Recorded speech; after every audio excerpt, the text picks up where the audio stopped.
जय गुरु जी संगत जी। गुरु जी today blessings channel पर आपका स्वागत है। अगर आप चैनल पर नए हैं तो चैनल को शेयर करें और सब्सक्राइब करें और साथ में लगे हुए बेल आइकॉन के बटन को प्रेस करके ऑल पर क्लिक कर दें ताकि डेली अपलोड होने वाली गुरु जी की सत्संग और ब्लेसिंग संगत जी आप तक पहुंच सके।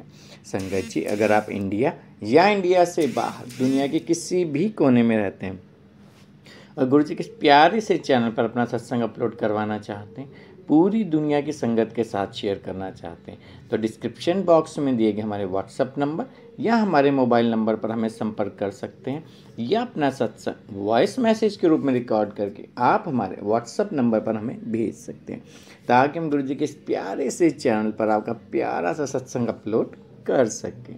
जय गुरु जी।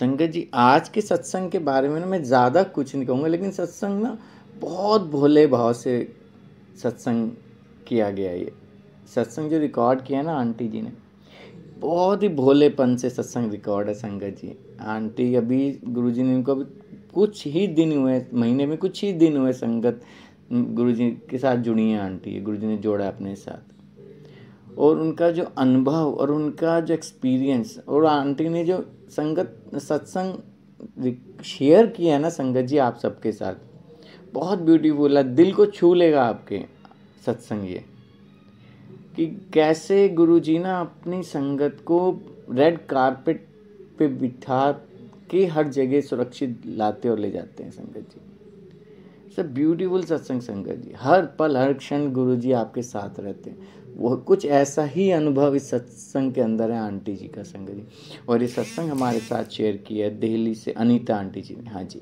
दिल्ली से अनीता आंटी जी ने अपना प्यारा सा सत्संग गुरु जी के इस प्यारे से चैनल पर शेयर किया। चलिए सत्संग स्टार्ट करते हैं। जय गुरु जी। हेलो, सारे सत्संग ने मेरे लिए मेरी तरफ से जय गुरु जी। मेरा नाम अनीता है, मैं दिल्ली से बिलोंग करती हूँ। मैं अपने बारे में कुछ बताना चाहती हूँ। मैं फील्ड मार्केटिंग की जॉब करती हूँ। मैं एक्चुअली मार्केटिंग जो करती हूँ एक्चुअली जो भी है, मैं जैसे दिल्ली में इधर उधर जाना होता था, मैं नजफगढ़ की रहने वाली हूँ, तो वहाँ पर जैसे ज़्यादातर लोगों को गुरुजी के जैसे किसी के घर में गुरुजी की पिक्चर दिखाई देती थी, तो मैं कहती कौन है? वो कहते गुरुजी हैं। मैं कहती गुरुजी मतलब इनका कोई नाम तो होगा। वो लोग काफ़ी लोग कहते थे कि नहीं गुरुजी हैं हमारे गुरु। मैंने कहा अच्छा। तो काफ़ी लोग मुझे कहते थे कि आप एक बार गुरुजी के मंदिर पे दरबार पे होकर आओ, वहाँ पे बहुत अच्छा सुकून मिलता है। मैंने कहा अच्छा ऐसा कुछ है। काफ़ी लोगों ने मुझे बताया कि गुरुजी के मंदिर पे जाने के बाद एकदम अपना शरीर हल्का लगता है, वहाँ का जो लंगर प्रसाद है वो खाने से बहुत बेस्ट लगता है। तो मैंने कहा चलो भाई अच्छी बात है। तो मैंने भी सोचा कि मैं भी कभी होकर आऊँ गुरुजी के मंदिर। तो मैंने एक दिन प्लान बनाया अपनी बहन के साथ। मैंने सोचा चलो ठीक है, एक दिन जाते हैं गुरुजी के दरबार पर होकर आते हैं। तो मैं और मेरी छोटी बहन गई।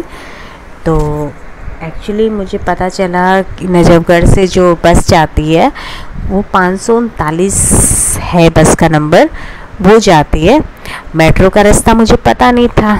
तो मेरे भैया कहते मुझे, छोटे वाले भैया, कि तुम एक काम करना, बस से चले जाना, मेट्रो से जाओगे तुम्हें थोड़ी दिक्कत होगी। मैंने कहा ठीक है बस से जाएंगे। तो मंडे का डे था, यही कोई परसों का डे, मतलब आज 21 है, तो 19 सितंबर की बात है, यानी कि परसों की बात है। तो मैं अपने बहन को लेके गई। मैंने कहा चलते हैं गुरुजी के बड़े मंदिर, देख के आते हैं आखिर कैसा क्या चमत्कार है, देख के आते हैं, हम भी देखते हैं आखिर गुरुजी में ऐसी क्या बात है। तो मैं और मेरी बहन गए। तो जैसे ही हम नजफगढ़ के छावला स्टैंड पे पहुँचे तो 539 बस तुरंत आ गई। तो मैंने सोचा चलो ठीक है, बस आके खड़ी हो गई है तो हम चलते हैं। अपनी बहन को लेकर चलती हूँ गुरुजी के मंदिर पे। तो अंदर ही अंदर मन में ये सोच रही कि मैं अकेली होती तो ठीक है, कोई बात नहीं, चल जाता, क्योंकि अकेला इंसान कहीं मर्जी भी कैसे भी धक्के खा लेता है। बट ये मन में दिमाग में ये चल रहा था कि मेरी छोटी बहन जिसकी रिस्पॉन्सिबिलिटी मेरे ऊपर है, मेरी मम्मी मेरे भाई ने बहुत सोच समझ कर इसकी रिस्पॉन्सिबिलिटी मुझे दी है कि तू इसे गुरुजी के मंदिर लेके जा रही है। तो मैं मन मन में सोच रही, गुरुजी मैं तेरे दर पे लेके आ तो रही हूँ, बट मुझे पता नहीं, जो कि मेरी छोटी बहन को बस में उल्टियाँ लगती हैं, दिक्कत होती है। तो मैं बस में बैठी मन मन में सोच रही कि गुरुजी तेरे दर पे आ रही हूँ, मेरी बहन को थोड़ा ठीक रखना। मन में कोई इच्छा नहीं चल रही कि गुरुजी से मैं ये मांगूँ ये मांगूँ ये मांगूँ ये मांगूँ, कुछ नहीं, नथिंग। बट मन में ये चल रहा कि बस मेरी बहन ठीक ठाक, मैं और मेरी बहन साथ में ठीक ठाक चल दें। तो जैसे ही हम नजफगढ़ से अंधेरी रोड, जो भी अंधेरी मोड़ आई डोंट नो, भूल चुकी तो हम वहाँ पहुँचे। हमने वहाँ पे ऑटो लिया तो हम गुरुजी के मंदिर गए। तो मेरी छोटी बहन मुझे कह रही कि हम अब की बार है ना बस से नहीं जाएंगे, हम मेट्रो से जाएंगे। तो मुझे एकदम टेंशन होगी। मैंने सोचा बस से जाते तो पूछते वगैरह चल जाते, मेट्रो का मुझे इतनी नॉलेज नहीं है। मन मन में ये सोच रही। तो जिस ऑटो में बैठे थे हमारे साथ एक लेडीज़ बैठी थी। सत्संग जी, मैं आप लोगों के साथ ये शेयर करना चाहूँगी बात, ज़रा ध्यान से सुनना। गुरुजी के ऐसी रहम हुई। जय गुरुजी, जय गुरुजी, थोड़ा शुक्राना। तो जिस लेडीज़ के साथ हम बैठे उसके साथ आगे तक गए गुरुजी के दर पे। तो पता नहीं क्या हुआ, मैं और मेरी बहन हम जैसे ही बड़े मंदिर एंट्री की, पता नहीं क्या था, मेरी एकदम आँखों से आंसू आने लग गए।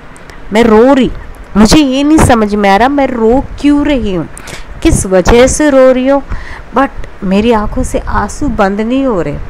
और मेरी बहन के तो रोंगटे ही खड़े थे। हम चुपचाप हमने प्रसाद खाया, चाय पी, समोसे खाए।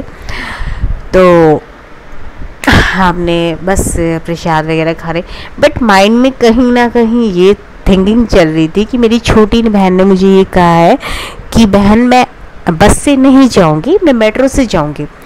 मैं गुरुजी के दरबार पे बस एक ही मन्नत मांग रही, गुरुजी कैसे होगा कैसे होगा, बहन को बस से जाना नहीं है, मेट्रो से मुझे रास्ता पता नहीं है, मैं तुम्हारे दर पे पहली बार रही हूँ, तुमसे पहली बार मिल रही हूँ, जो देखना है तुमको देखना है, मैंने तुम्हारे हवाले सब कुछ छोड़ दिया।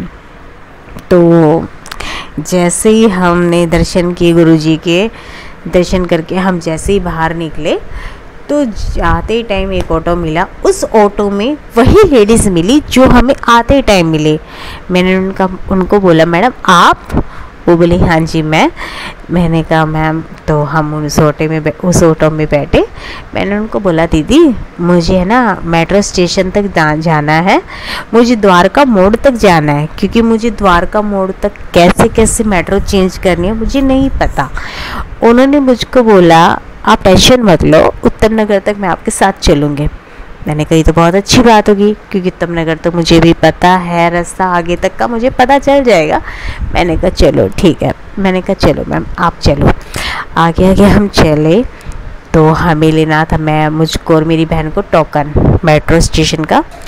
तो उन मैम के पास था पास। तो मैंने उनको बोला मैडम आपके पास तो पास होगा?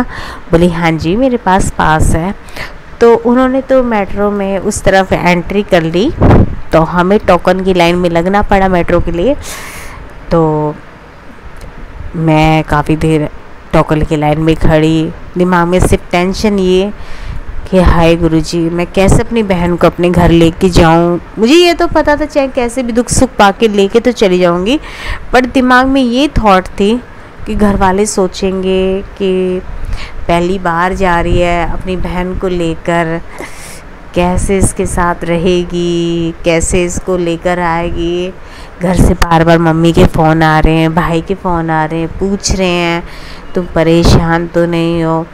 मुझे अपने आप को लेकर परेशानी नहीं थी, मुझे अपनी छोटी बहन को लेकर परेशानी थी, जो कि अच्छी बड़ी है, बट जो भी है मैं बड़ी बहन हूँ। बड़ी बहन के लिए तो छोटी बहन चाहे कितनी बड़ी हो जाए, छोटी तो छोटी रहेगी। तो टोकन की लाइट में हमें आधा पौन घंटा हो गया मुझे लगे हुए। वो मैम जो भी थी वो आगे जा चुकी थी, अपना पास से लेके आगे जा चुकी थी। टोकन में मुझे बहुत लंबी लाइन लगी, बाप काफ़ी लंबी, जो कि जो टोकन दे रहा था उसे कुछ काम करना था। आंखों से मेरे आंसू आ रहे। मैंने कहा गुरुजी तेरे दर पे पहली बार आई थी। मैंने कहा ऐसे निराश करके जाओगे क्या मुझे? बहन को कैसे लेके जाऊं, कैसे ना लेके जाऊं? मैं कहा गुरुजी तुम्हें जो प्रॉब्लम देनी है मुझे दे दो, बट मेरी छोटी बहन को कोई दिक्कत मत देना। सत्संग जी आपको क्या बताऊं, मैंने टोकन लिया।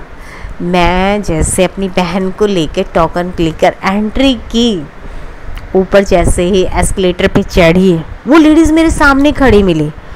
मैं एकदम दंग रह गई कि आधा पौन घंटा, जो भी XYZ 1 घंटा हो, वो लेडीज़ सामने खड़ी। वो मुझे ऐसे बोली, पता है मैं आपको कितनी देर से आप लोगों का वेट कर रही हूँ। मेरे सामने से 3 या 4 मेट्रो निकल चुकी है। मैं दंग रह गई। मैं उनको देख रही, मैं मन में सोच रही, वाह रे guruji, thank you so much, thank you so much. मैं उनकी बातें सुनी। मैंने कहा मैम आप गए नहीं? वो कह रही नहीं, मैं आप लोगों का इंतज़ार कर रही थी, आप कह रहे थे कि हमें रास्ता नहीं पता। मैंने कहा हाँ जी हमें रास्ता नहीं पता। तो बोली कोई नहीं, मैं आपका वेट कर रही थी। मैंने कहा वाह। मैंने कहा thank you so much ma'am, आपने मेरे लिए इतना वेट किया। तो हम उनके साथ मेट्रो में बैठे, उन्होंने हमें रास्ता दिखाया, उत्तम नगर तक हमारे साथ रही। उत्तम नगर के साथ साथ वो अपने ही रास्ते चली गई। फिर हम द्वारका मोड़ उतर के चले गए।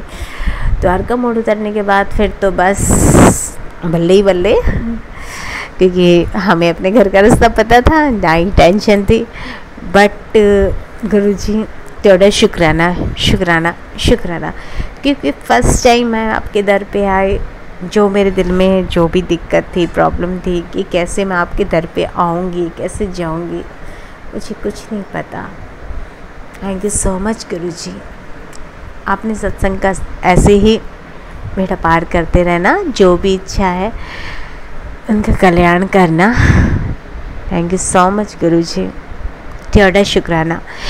मैं पहली बार अपना सत्संग आप लोगों के साथ जाहिर कर रही हूँ, क्योंकि मैं पहली बार गुरुजी के दर पे गई थी।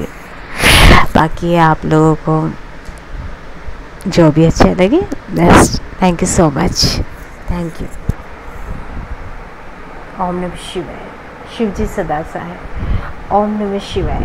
गुरु जी सदा सहाय।